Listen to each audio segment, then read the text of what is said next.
पिछले भाग में हमने चौथी ढाल के 10वें छंद को पढ़ा, जिसके अनुसार सम्यक ज्ञानी हुए अर्थात सम्यक ज्ञानी होकर बहुरी अर्थात पीछे दृढ़ चारित्र लीजिए अर्थात अटल सम्यक चारित्र का पालन करना चाहिए।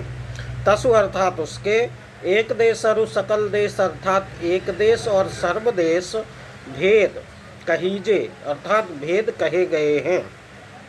त्रिस हिंसा को त्याग अर्थात त्रिस जीवों की हिंसा को छोड़कर वृथा थावर न संहारे अर्थात बेमतलब स्थावर जीवों का घात नहीं करना अहिंसाणुवित कहलाता है।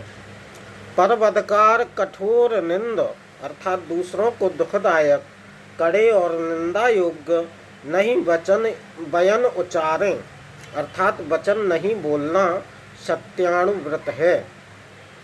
अर्थ की स्पष्टता हेतु जो बातें समझने योग्य हैं वो ये हैं कि सम्यक ज्ञान की प्राप्ति के बाद दृढ़ता से सम्यक चारित्र का पालन करना चाहिए।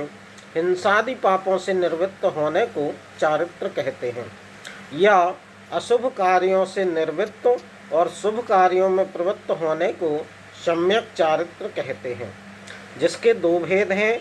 सम्यक दृष्टि जीव के अप्रत्याख्यानावरण कषाय का अनुदय रूप क्षयोपशम होने पर उसके हिंसादि 5 पापों का एक देश त्याग होना देश या विकल चारित्र कहलाता है, या श्रावक के चारित्र को देश चारित्र कहते हैं।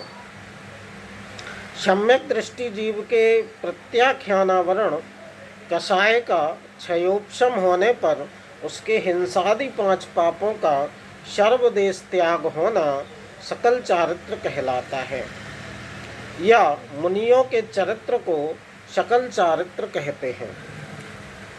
अगले भागों में इसे और स्पष्ट करने का प्रयास करेंगे। आज इतना ही, धन्यवाद।